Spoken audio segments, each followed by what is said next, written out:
Good morning. I hope you all had a great weekend and a great day worshiping the Lord yesterday, and that you continue to worship Him today. It doesn't have to stop yesterday. I just want to talk to you a little bit about what we talked about last night in Bible study again, and catch you up on where we're trying to go. First of all, the first session that we had, we talked about how Jesus spent the last 40 days with His disciples discussing the kingdom of heaven.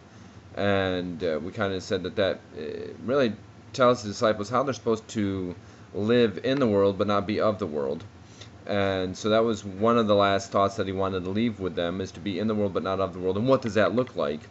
And then before he ascended, he promised them the Holy Spirit.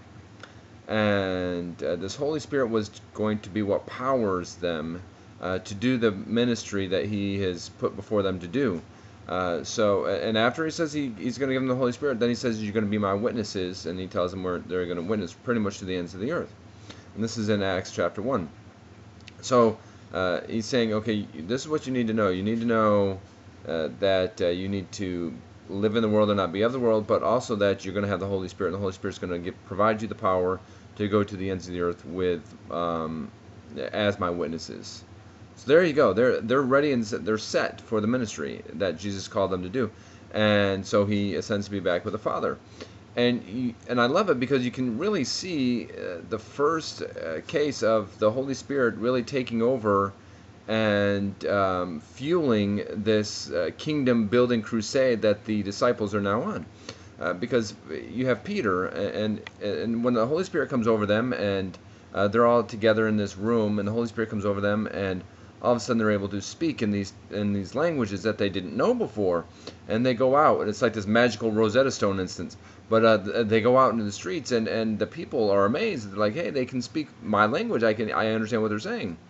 And of course, then you have the naysayers. Oh, they're just drunk, blah blah blah. Don't listen to them. But then Peter, and I want you to understand the importance of this. Peter, the one who denied Christ when he was on trial, was nowhere to be found when he was being crucified, stands up and boldly proclaims the gospel. Now that's kind of interesting because Peter that wasn't like him. I mean, he was bold when he was with Jesus, but then when Jesus was being taken away, Peter stopped being bold. He actually denied Christ. But now he's got the Holy Spirit living in him, and he becomes bold once again.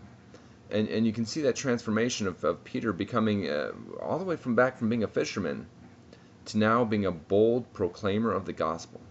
See, the Holy Spirit's going to have that impact on us for kingdom's sake. And I need to tell you that there's something inside you that the Holy Spirit is going to use you for the upbuilding of His kingdom. What is it?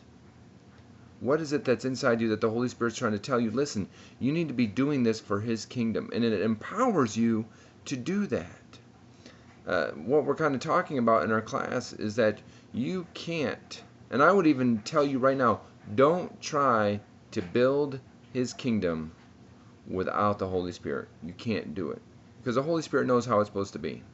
That's like that counselor that you can go to when you're not sure, when things are going tough, or you're not sure where you're supposed to head, and you need to know what needs to be done to continue in this kingdom building process.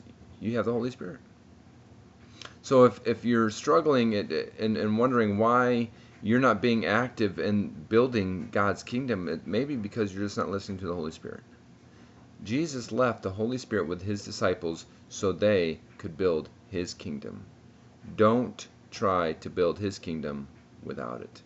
Have a great week, and God bless.